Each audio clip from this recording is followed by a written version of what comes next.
Most people believe learning is about collecting information. If you hear something enough times, read enough books, highlight enough pages, eventually it will stick. That sounds reasonable. It also happens to be mostly wrong. Here's a quieter, more uncomfortable question. If memorizing works so well, why do so many smart, well-educated people keep making the same mistakes? They read about history, yet repeat it. They study finance, yet panic at the worst possible moment. They learn formulas, yet freeze when the situation changes, even slightly. Something isn't adding up. Let's slow this down and look at what's actually happening when people learn. When you memorize, you're outsourcing understanding.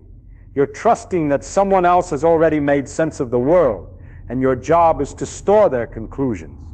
That can work in stable environments. But the real world isn't stable. It's messy, emotional, and full of incentives that quietly push people to act against their own interests. Real learning begins when you stop asking, "What should I remember?" and start asking, "Why does this behave the way it does?" Imagine you're trying to learn how a bicycle works. You could memorize that turning the handlebars left makes the bike go left. But if you don't understand balance, momentum, and feedback, the moment something unexpected happens, a bump, a sharp turn, you're lost. Understanding isn't extra. It's the only thing that transfers. Here's the first uncomfortable truth. Most people don't want understanding. They want reassurance. Memorization feels productive. It creates the illusion of progress without the discomfort of confusion. Understanding, on the other hand, requires sitting with not knowing. It forces you to admit gaps, and the human brain hates that. We'd rather feel certain and be wrong than feel uncertain and be learning. This is why so many people confuse intelligence with speed. Fast answers feel smart. Slow thinking feels weak. In reality, it's often the opposite. The people who consistently do well, whether in business, investing, or learning, aren't racing to conclusions. They're patiently removing what doesn't make sense. Consider how people talk about wealthy individuals. They focus on what they buy, what they invest in, what secrets they supposedly know. That's surface-level thinking. The real difference is how they reason. They are obsessed with avoiding obvious mistakes before chasing clever wins. Avoiding stupidity compounds. Chasing brilliance often cancels itself out. This applies directly to learning. Most people ask, "What's the smartest technique?" A better question is, "What mistakes am I making over and over?" Memorizing without understanding is one of those mistakes. Here's another uncomfortable truth. Effort doesn't equal progress. You can work very hard in the wrong direction. You can read 10 books and understand nothing if you never stop to test whether the ideas actually fit together. Learning isn't about how much information you consume. It's about how much confusion you resolve. A simple test helps here. Try explaining the idea out loud, using only plain language, as if you're talking to a curious friend who won't let you hide behind fancy words. The moment you feel the urge to say it's just how it works, you've found the edge of your understanding. This isn't a failure. It's the doorway. Now think about incentives. In school, the incentive is grades. In the workplace, it's approval. In social media, it's appearing knowledgeable. None of these reward deep understanding. They reward speed, confidence, and conformity. So people adapt, they memorize, they repeat, they nod along. But the world doesn't care what you were rewarded for. Reality only responds to cause and effect. That's why patience often beats intelligence. A patient learner stays within what they truly understand. They don't pretend. They don't rush to have an opinion. They build outward from solid ground. An impatient learner borrows confidence they haven't earned. This leads to the third uncomfortable truth. Most people lose not because they're dumb, but because they react emotionally. They panic when confused. They cling to familiar explanations even when they stop working. They defend what they've memorized because admitting confusion feels like losing status. Over time, this emotional protection becomes intellectual blindness. Let's run a small thought experiment. Imagine two people learning the same topic. One memorizes definitions and examples. The other asks annoying questions. Why does this assumption exist? What would break if this weren't true? Where does this stop working? At first, the memorizer looks smarter. They speak smoothly. They pass tests. The question asker sounds hesitant. They pause. They double back. Fast forward a few years. The environment changes. The memorized answers no longer fit. The smooth talker panics. The question asker adjusts. Why? Because they weren't storing answers. They were building a mental model. Mental models are just simplified explanations of how something works. They're not perfect. They don't need to be. They just need to be close enough to reality to guide decision. They can only be built from first principles by starting with what you know for sure and carefully adding what you can justify. This is where inversion helps. Instead of asking, how do I learn faster? Ask, what guarantees I won't understand this? Blind memorization. Avoiding questions, never testing ideas against reality. Once you stop doing those, learning improves almost automatically. There's also opportunity cost. Every hour spent memorizing something you don't understand is an hour not spent clarifying the basics. Foundations matter more than breadth. A few ideas deeply understood outperform a library of half-remembered facts. This is why long-term thinkers win. They accept short-term discomfort, confusion, slow progress, looking unsure in exchange for long-term clarity. Short-term thinkers do the opposite. They trade long-term understanding for immediate comfort. So what does this look like in practice? It looks like stopping mid-sentence and asking, does this actually make sense? It looks like rederiving ideas in your own words. It looks like being suspicious of explanations that feel impressive but leave you unable to predict anything. Most of all, it looks like humility. Not the performative kind, but the practical kind. The kind that says, I don't understand this yet, and that's fine. Because learning isn't about proving you're smart. It's about becoming less wrong over time. If there's a single shift that changes everything, it's this. Stop treating knowledge as something to store and start treating it as something to test. The world rewards people who understand why things work, not people who can recite what happened last time. Slow down. Strip ideas to their bones. Be patient with confusion. Avoid obvious mistakes. And let understanding, not memorization, do the heavy lifting. That's how real learning compounds. Let's go a little deeper, because once you stop memorizing, a new problem appears. You realize how little you actually understand. And for many people, this is where they quit. Not because it's hard, but because it's humbling. When you rely on memorization, you can hide behind correct answers. When you rely on understanding, there's nowhere to hide. Every gap is exposed. Every shaky assumption becomes visible. That discomfort isn't a sign you're failing. It's the clearest signal that learning is finally happening. Think about how children learn before school trains it out of them. They don't memorize first. They poke, break, test, and ask why until the explanation stops working. Only then do they accept it. Adults do the opposite. We accept explanations first and rarely test them. This matters because the world punishes people who confuse labels with reality. If you memorize the word inflation but don't understand incentives, supply constraints, and human behavior, you'll be shocked every time prices move in ways you didn't expect. If you memorize business jargon but don't understand why customers actually choose one option over another, you'll keep making confident predictions that quietly fail. Reality doesn't care how elegant your explanation sounds.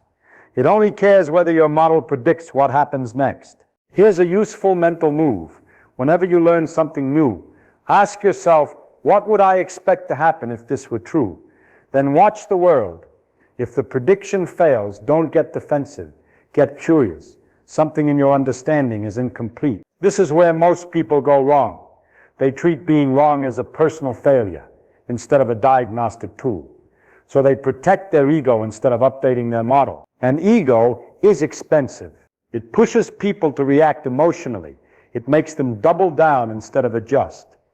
It convinces them that changing their mind is weakness, when in fact it's the entire point of thinking. Another uncomfortable truth: consistency is overrated if it means being consistently wrong. The most rational thinkers are not those who never change their views, but those who change them quickly when the facts demand it. Memorization resists this, understanding welcomes it. Now let's talk about patience again, because this is where the compounding really happens. Understanding builds slowly. There's no shortcut, because shortcuts skip the very friction that creates insight. When something feels obvious too quickly, that's often a warning sign. Truly understanding an idea usually feels like wrestling with it, leaving it alone, coming back, and suddenly seeing it from a different angle. People who rush this process often mistake familiarity for mastery. They recognize the words, so they assume they understand the meaning. But recognition is passive. Understanding is active. This is why many people do poorly, not because they lack intelligence, but because they overestimate what they know. Confidence without calibration is dangerous. If you want to learn well, you need a habit of self-skepticism, not cynicism, just honest checking. Am I sure this makes sense? Or does it just sound right? Those are very different things. Let's ground this in a simple everyday example. Suppose someone tells you hard work always leads to success. It's easy to memorize that. It sounds good.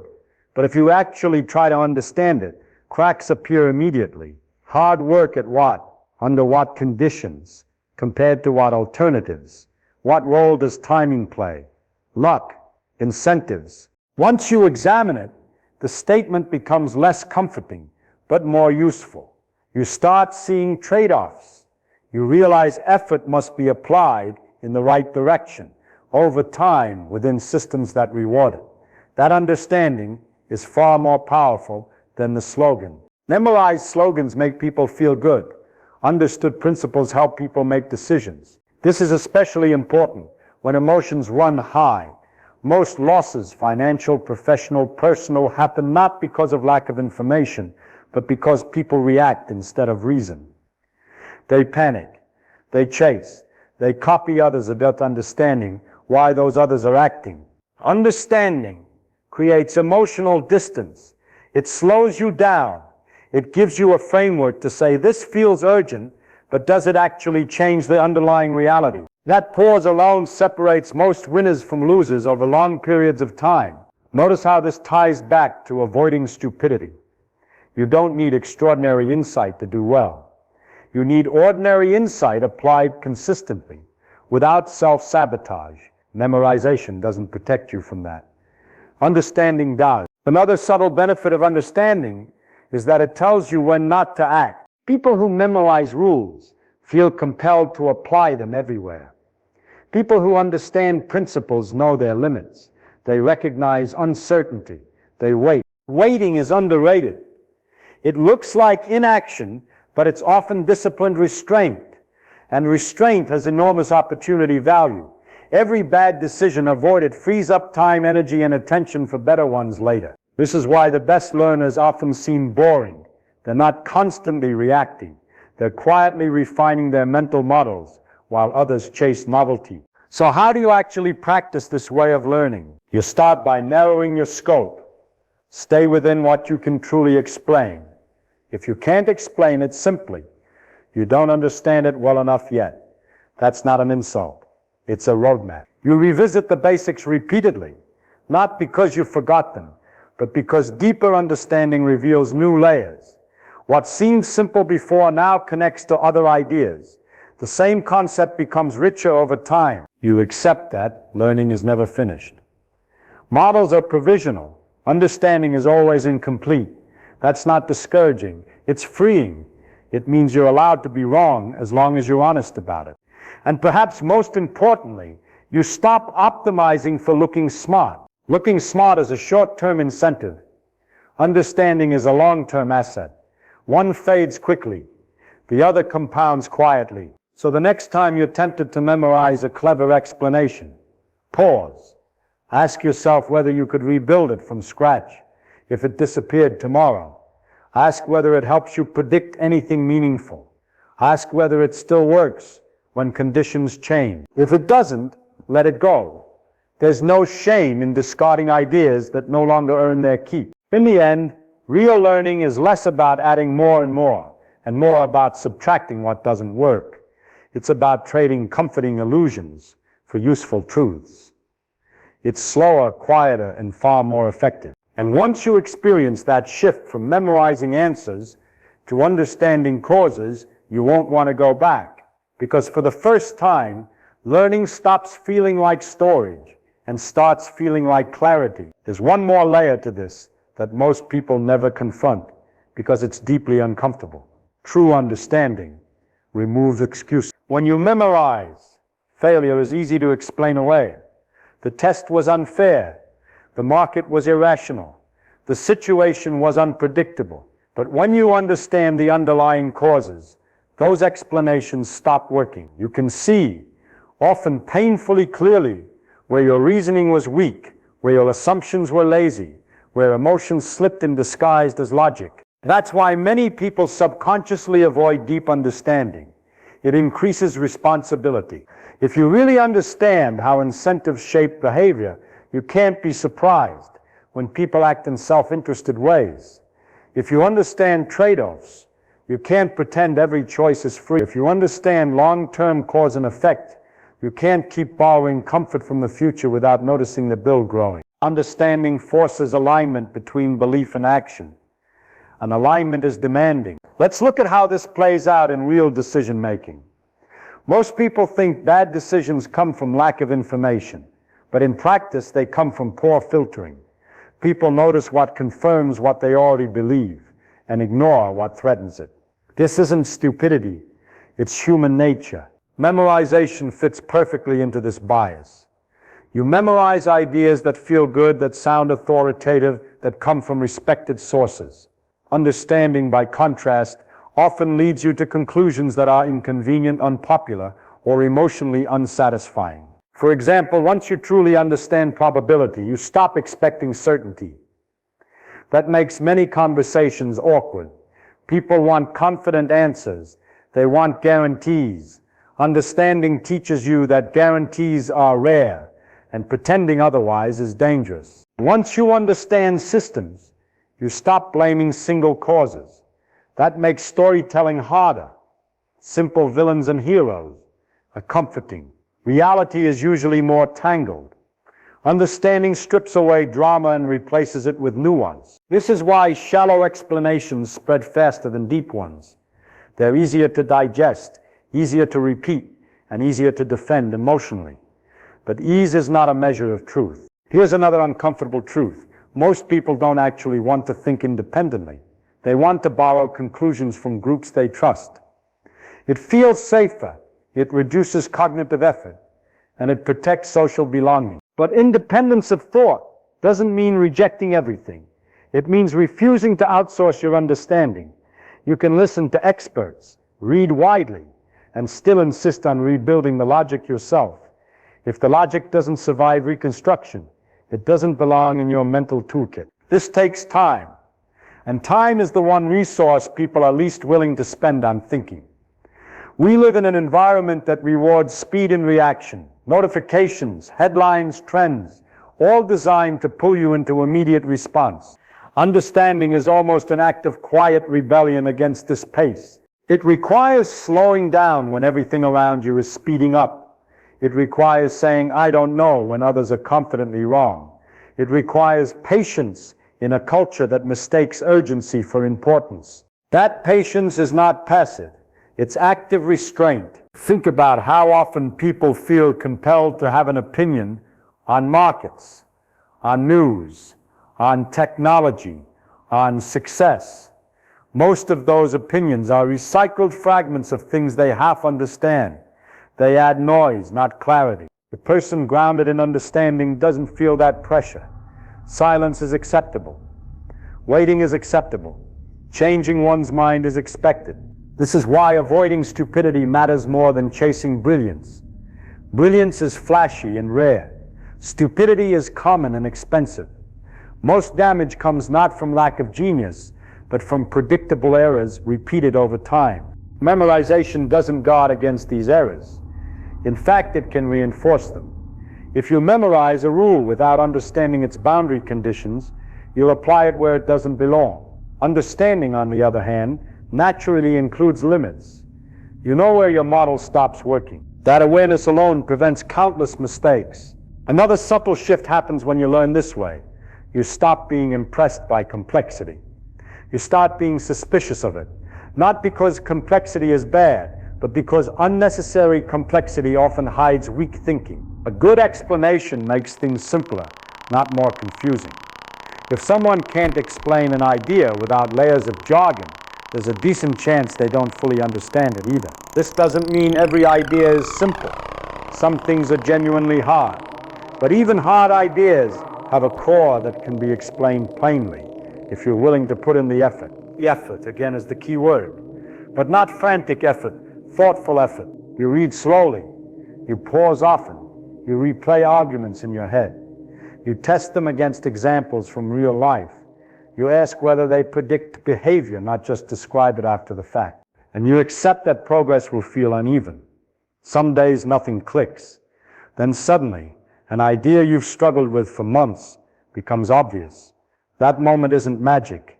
It's the delayed payoff of sustained attention. This is how understanding compounds, quietly, invisibly, until one day you notice that new ideas attach themselves more easily. You see patterns faster. You're less surprised by outcomes. Not because you know more facts, but because your models are sturdier. At that point, memorization starts to feel unnecessary. Facts still matter, of course, but they sit on top of understanding, not in place of it. They're tools, not crutches. One last point that's easy to miss. Learning this way changes how you see success. Success stops looking like sudden breakthroughs and starts looking like steady avoidance of obvious errors. It stops looking like bold predictions and starts looking like calm positioning. It stops looking like constant activity and starts looking like selective action. This perspective is not exciting. It won't impress people at parties. It won't generate viral quotes. But it works over long periods of time, in a wide range of environments, and that's the final inversion. The methods that feel slow and unremarkable in the short term are often the ones that dominate in the long term. Memorization gives quick comfort. Understanding gives durable advantage. So if you take anything away from this, let it be this shift in mindset. Don't ask how much you can remember. Ask how much you can explain. Don't ask how smart something sounds. Ask whether it actually predicts reality. Don't ask how fast you're learning. Ask how often you're correcting yourself. Learning is not accumulation. It's refinement. It's not about filling your mind with more ideas. It's about removing the ones that don't survive contact with the world. That process is slower than memorization. It's also far more honest. And in a world full of confident noise, honesty is one of the rarest and most valuable forms of intelligence.